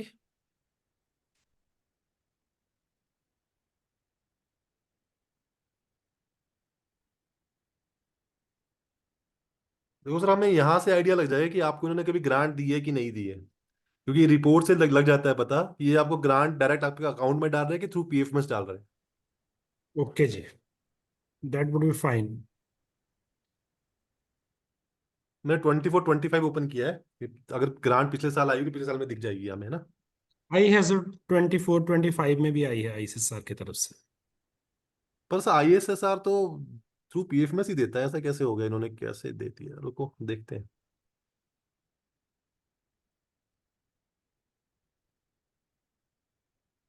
आप हमेशा रिपोर्ट्स में चेक कर सकते हो, ये ईट रिपोर्ट आती है एक, इसमें 802 है, 804 है। 804 में तो आप अपना बैंक बैलेंस चेक कर सकते हो, अपने जो जितने भी आपके पीएफएमएस में जो अकाउंट ऐड है ना, तो आप यहीं चेक कर लोगे कि आपके बैंक में कितना बैलेंस पड़ा है। मतलब आपको पासबुक के लिए बैंक में जाने की जरूरत भी नहीं पड़ती ओके, है। No no need to go to bank to check the balance, we can directly check from here 804 में। बिल्कुल बिल्कुल सर, इसके बाद मैं आपको वो भी वो रिपोर्ट दिखा दूंगा, आप मतलब पूरी पासबुक यहीं निकल जाती है, ऐसा कुछ नहीं है।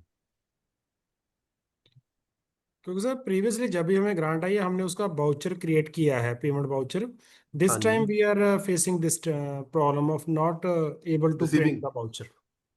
तो आपको रिसीव ही नहीं हो रहा सर, एक्चुअली उन्होंने आपको ग्रांट में रिसीव ही नहीं कर पा रहे, दैट्स वाई आप वाउचर क्रिएट ही नहीं कर पा रहे ना सर, यस यस। क्योंकि अमाउंट ही यहाँ शो रहा है जीरो, क्योंकि आपका बैलेंस ही जीरो दिख रहा है ना, वो इशू आ रहा है। पीएफएमएस में जीरो दिख रहा है, उन्होंने वहां तो डलवा दिया है। हाँ जी, yes you are absolutely right sir. बस सर एक एक ओपन हो जाए रिपोर्ट, इससे पूरा डाटा क्लियर हो जाएगा मतलब।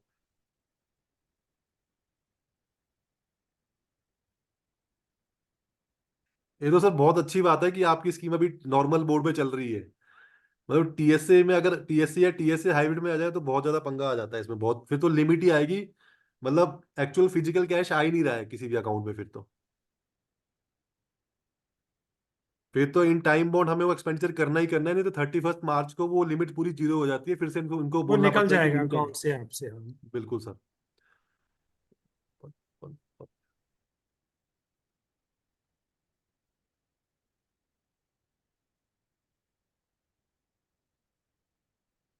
इसको नॉर्मली टाइम लग जाता है सर प्रोसेसिंग में इतना? सर आज सैटरडे है, सो सैटरडे को मतलब सर्वर थोड़ा स्लो होता ही है, क्योंकि अपडेशन सैटरडे संडे ही करते हैं, ओके दैट्स जी। वाई होता है, नहीं तो ये विद इन मतलब बहुत जल्दी ओपन हो जाती है, ऐसा कुछ नहीं है इसमें। बस आपने भी ये कभी चेक रिपोर्ट्स, करना, तो ये ध्यान रखना जो कि सर ये रिपोर्ट्स निकलेंगे डाटा ऑपरेटर की आईडी से ही हमेशा? नहीं नहीं सर, तीनों से, डाटा एडमिन से भी, एजेंसी एडमिन से भी निकल जाती है। ओके, तीनों से निकलती हैं ईट रिपोर्ट्स। ईट रिपोर्ट, ईट आपके काम की ईट ही है। जैसे 9230 उसके लिए सीएनए रिपोर्ट आती है। देखो सीएनए, हाँ, यहाँ ऊपर आ रहा होगा सीएनए लिख के, ये वाली सीएनए आप लोगों के लिए टी ईट रिपोर्ट्स है। जो 9230 स्कीम है एनएसएस वाली, उसकी रिपोर्ट सारी सीएनए के अंदर आएगी। रिपोर्ट्स भी अलग अलग तरह की है ना इसमें सर।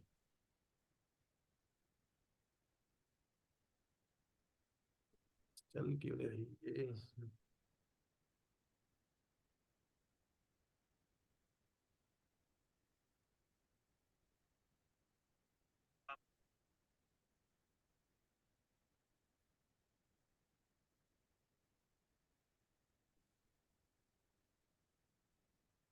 सर 2024 में तो आपने रिसीव की होगी ना ग्रांट, है कि नहीं?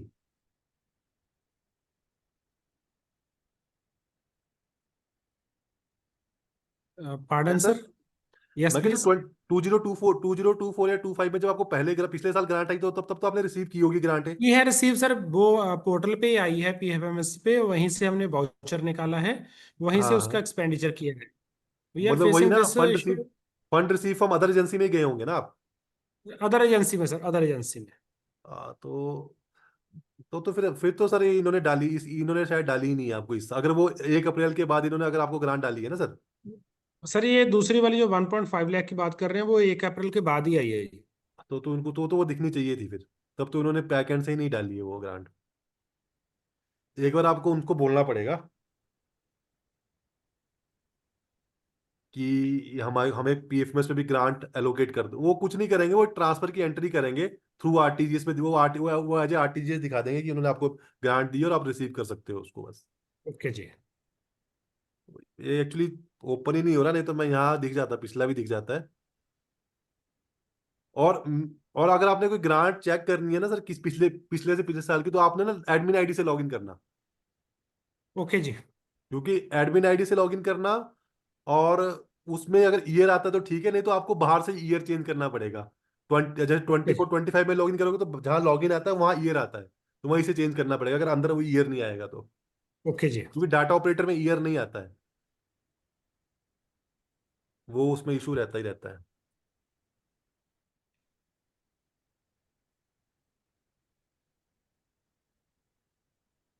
चलिए,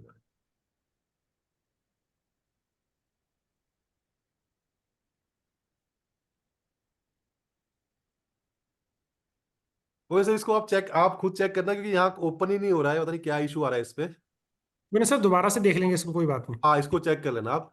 इसके अलावा कोई इशू है? मैं बाकी इसमें, अच्छा, अप्रूवर से कैसे अप्रूव करने हैं वो मैं आपको बता देता हूँ। सर एक बात थी कि हाँ जी ma'am.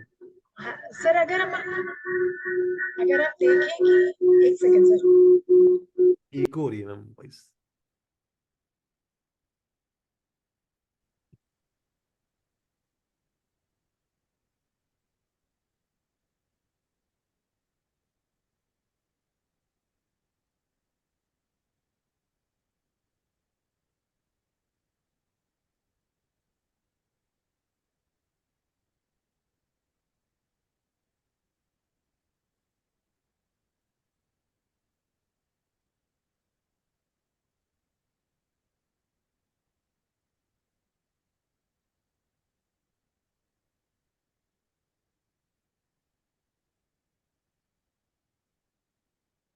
Sir could you gate.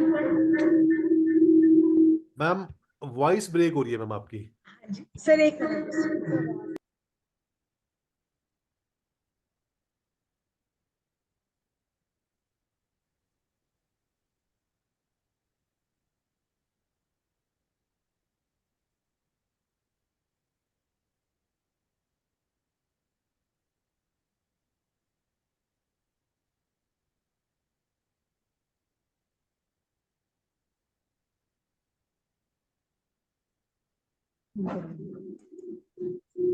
Sir बोलिए, यस मैम, बताइए। हाँ जी सर, अगर हम देखते हैं ना अपनी जो ऐसे हमारी, सर आवाज नहीं आ रही। मैम वो आवाज कट रही है। हाँ जी, चलो आई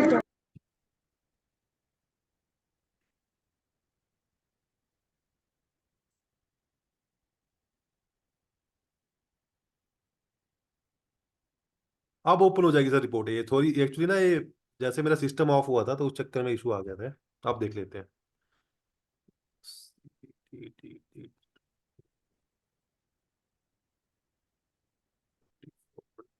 तो मैं ये कह रही थी कि हाँ जी मैम, बोलिए मैम, बोलिए बोलिए।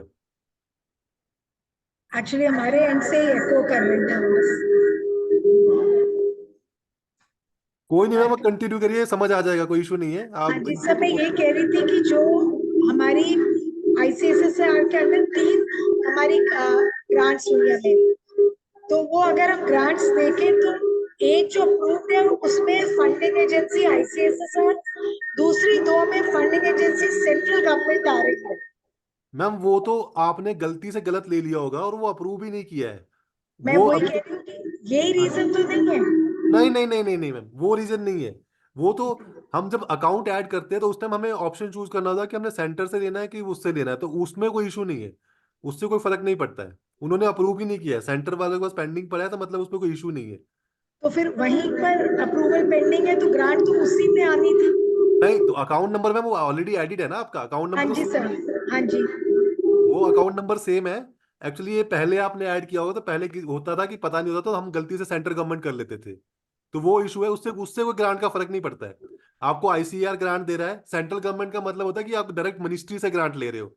लेकिन यहाँ पर क्या है, मिनिस्ट्री और आपके बीच में एक थर्ड पार्टी है, बीच में आईसीआर। तो आईसीआर आपको ग्रांट दे रहा है, तो उसमें कोई इशू नहीं। आईसीआर ने आपको एज ए अप्रूव किया एज ए फंड, मतलब वो चाइल्ड एजेंसी, तो उससे कोई फर्क नहीं पड़ेगा।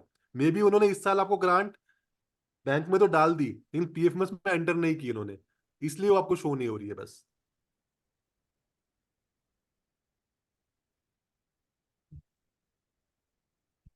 बाकी इसमें कोई ऐसा इशू है ही नहीं।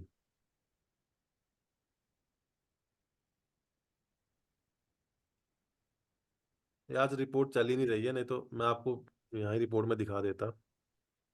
पर चलो, आप सर चेक करना, 2 रिपोर्ट चेक करना आप, एक तो। श्योर सर श्योर, आज रिपोर्ट में कोई इशू है, मैंने एडमिन से भी खोल के देखा है। हाँ वहां हाँ पे हाँ। भी ET04 की रिपोर्ट भी अपलोड नहीं हो पा रही है, प्रोसेसिंग ही चल रहा है। मे हाँ बी बिल्कुल बिल्कुल। Due to Saturday there is an issue. हो सकता है सर ये इशू, बाकी सर हो जैसे। गया है, खुल गया है, खुल गया है, तो उसमें आया है। हाँ जी सर। इसने ओपन किया है, टोटल बैंक बैलेंस इसमें कुछ नहीं आया सर, पेज 1 to 1। जीरो आ रहा है मतलब। हाँ, इसमें जो दिखा रहा है 877 से फिगर्स इन एक्चुअली कुछ नहीं आया सर, 25-26 में खाली दिखा रहा है। चलो ये दिखा रहा है तो ये कोई नहीं क्योंकि सर, इसमें इसको मैं। मे बी उन्होंने उन्होंने जो इसमें PFM उसमें उसकी एंट्री है नहीं की है, वो डायरेक्टली हमारे बैंक अकाउंट में शो हो रहा है। कोई नहीं सर, अच्छा कोई नहीं सर, इसको भी हाँ देख लेते हैं इसको, ये अच्छा उन्होंने हमें ये। एक उन्होंने हमें एक मेल भेज दी है कि आपकी इतनी ग्रांट हमने सैंक्शन कर दी है। वो हमें हाँ थ्रू जी। ईमेल उन्होंने इंटीमेशन दे दिया, जब हमने जाके बैंक अकाउंट में अपने देखा है उस जो इसके साथ मैप किया हुआ है, वहां हाँ पे वो जी। ग्रांट शो हो रही है। कोई नहीं सर, इसको मैं चेक कर लूँ। एक्चुअली हम डाटा ऑपरेटर से ओपन करें, शायद नहीं हो रहा होगा ओपन। इसको मैं अपनी आईडी से सर अभी चेक करके मैंने आपको।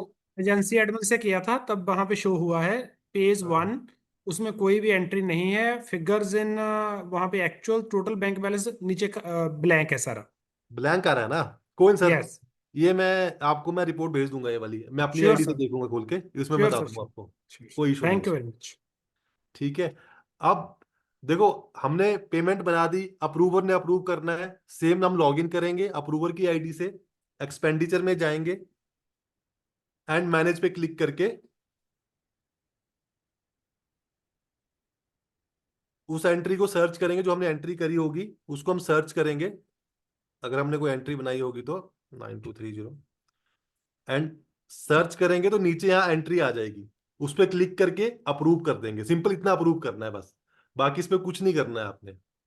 ठीक है।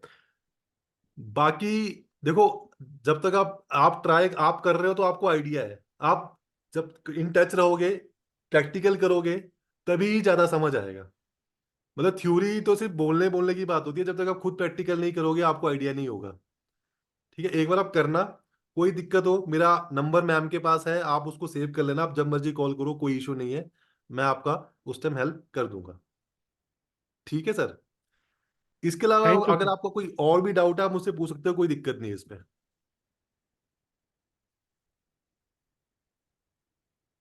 क्योंकि पीएफएमएस में इतना ही है आपका काम, ज्यादा है ही नहीं इसमें, क्योंकि आपकी 3 स्कीम है और सिंपल अभी तीनों स्कीमें सिंपल मोड पे चल रही है, तो कोई इशू ही नहीं है। हाँ, अगर इसमें कोई चेंज होगा तब थोड़ा सा इशू आएगा, तब दिक्कत है। अभी इसमें कोई इशू नहीं है इसमें। No problem sir, we will take your help. हाँ जी सर। अब देखो जैसे मैम ये बोल रहे हैं कि ये अकाउंट दो दिख रहा है, इसमें कोई इशू नहीं है मैम। देखो तीनों अकाउंट नंबर सेम है, तो मेन जहां से अप्रूव होना चाहिए उसने अप्रूव किया है, बाकी जगह से नहीं, तो उसमें कोई फर्क नहीं पड़ता है।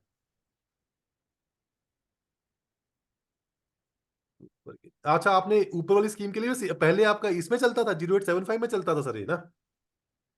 सर 0875 यूजीसी का अकाउंट है, यूनिवर्सिटी ग्रांट कमीशन का। अकाउंट नंबर सेम ही था दोनों का ना? सेम? अच्छा नहीं, अलग है, अलग है, सर ठीक है। अकाउंट हमने दोनों में सेम डाल रखा है। पर सर नहीं सर, अलग है, ऊपर वाला अलग है, ये वाला, ओके। ये अलग अकाउंट नंबर है। मुझे कि शायद 9 to 8 ही हमने डाल रखा है दोनों में, तो डिफरेंट होगा। हाँ, यहाँ 728 है ऊपर वाला, जो 0875 यूजीसी वाला अकाउंट नंबर है ना, वो अलग है। Yes yes. हम्म, ठीक है सर। इसके अलावा कोई और क्वेश्चन है आप पूछ सकते हो। पीएफएमएस में से इतना ही, ऐसे ज्यादा है नहीं पीएफएमएस में। Thank you sir, thank you very much. बाकी आपको जैसे एक चीज और रिपोर्ट्स का बता देता हूँ। एक चीज और है कि बैंक जाने की जरूरत ही नहीं है, वो तो मैंने आपको एक बता दी। इसमें एक रिपोर्ट और है, ये भी आपके काम की है।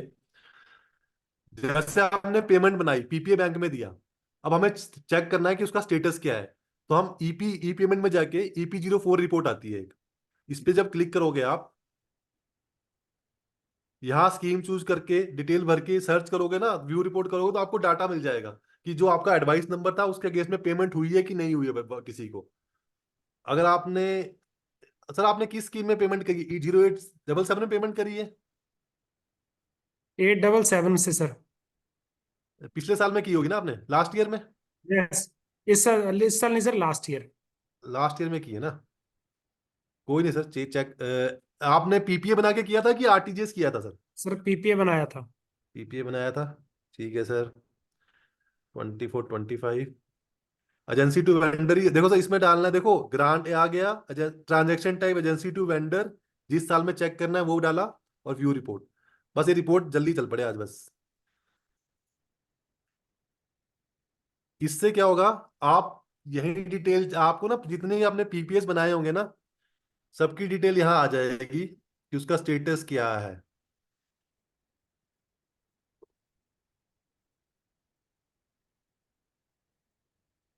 जितने पीपी आपके एंड से निकले होंगे उनका पूरी डिटेल आप यहाँ चेक कर सकते हो कि वो सक्सेस है, कि किसी की क्यों पेमेंट हुई नहीं हुई, कि फेलियर हुआ। फेलियर होगा तो रेड में आएगा, सक्सेस है तो ब्लू में दिखेगा दिखेगा ये।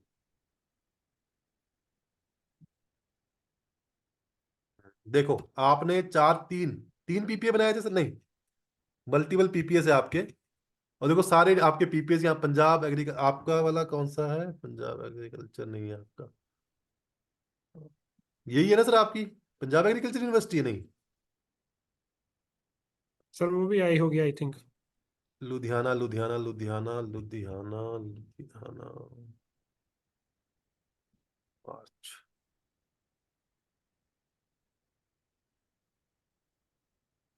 आप पर आपने तो पेमेंट बनाई ही कोई नहीं है सर। सर बनाया था मैंने लास्ट टाइम एक पीपीए। एक पीपीए बनाया है? एक या दो बनाए थे, 928 अकाउंट में ट्रांसफर करने के लिए सर। 928 से 120 हमारा अकाउंट है, उसमें शिफ्ट करने के लिए। अच्छा,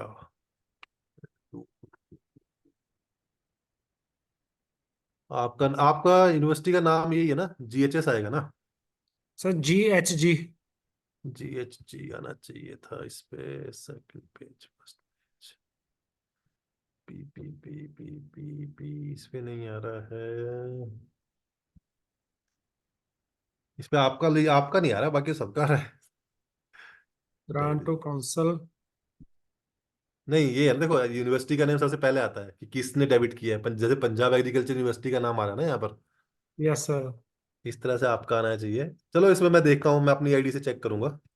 हो सकता है सर हमसे कोई ना कोई इसमें पीएफएमएस में कोई ना कोई गैप रह रहा है, लेकिन पिछली बार हमने वो जनरेट करके ही पेमेंट ट्रांसफर की थी। ट्रांसफर होगी थी सर वो ना? पहले पीपीए जनरेट। हाँ हाँ, हमने सर इवन एनएसएस की ग्रांट भी हमने वहां से ली है, लेकिन जे भी ली थी ग्रांट 877 से भी निकाली है हमने। एनएसएस का तो आपने इसी के थ्रू किया होगा मेरे ख्याल से तो। एनएसएस के इसी के थ्रू, वो तो और हो ही नहीं सकता सर, एनएसएस इसी के थ्रू लिया है। वो तो 9230 सर। चलो वो भी पिछले साल में ही किया ना आपने, लास्ट ईयर में ही पिछले ना। साल किया है बिल्कुल जी। ठीक है। ऑफिसर्स जिसके थ्रू हुई थी वो 23-24 वाला सेमिनार है। नहीं मैम, पेमेंट तो आपने लास्ट ईयर में ही करी है ना। नहीं सर, 23-24 वाले सेमिनार में की थी। कोई नहीं मैम, देख लेते हैं, एक मिनट चेक कर लेता हूँ।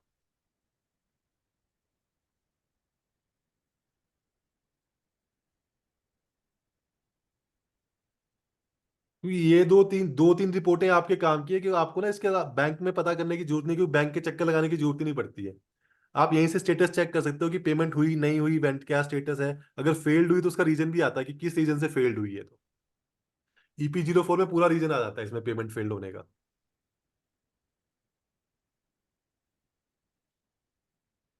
चलो आप इसको चेक करना एक बार, कोई नहीं होगा तो फिर हम डिस्कस कर लेंगे, इसमें कोई है नहीं। बस ये है कि अगर आपको अभी NSS की ग्रांट आती है ना, आप जल्दी से जल्दी उसको खर्च एक्सपेंडिचर कर देना बस। उसको उसको वेट मत करना कि हम लास्ट में करेंगे। अगर आपने एक्सपेंडिचर किया है तो उसको निकाल दो, अगर फिर बच भी रहा है फिर भी निकाल के रख लो।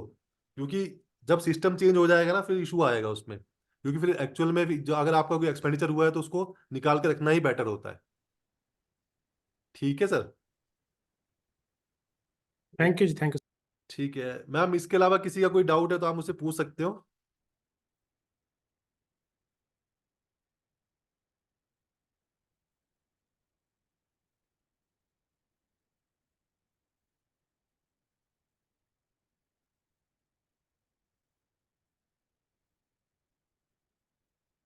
फिर क्लोज करें sir session.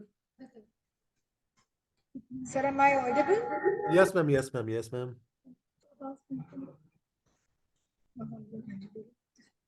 Thank you. I think, sir, everything seems very clear. So, Thank you, ma'am. on behalf of the management, principal, sir, faculty, we extend heartfelt thanks to Mr. Abhay Chandel.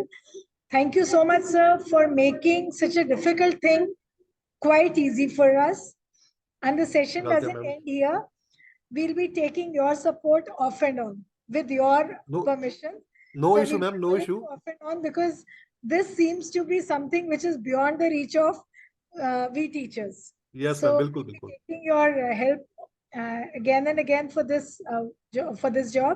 Thank you so much once again for this discourse. Thank you, sir. Thank you. Welcome welcome ma'am. बाकी number ma'am के पास है, आप उनसे ले लेना। कोई issue हो आप कांटेक्ट करो, कोई दिक्कत नहीं है। आई विल अवेलेबल, मैं आपको बता दूंगा। होगा तो मैं आपको एनी डेस्क पे लेके भी आपका सिस्टम उस पर लेके उस पर चेक कर लूंगा, कोई इशू नहीं है। हाँ जी, sir. Thank you so much, ठीक sir. है, Thank you okay so ma'am, much. Welcome ma'am.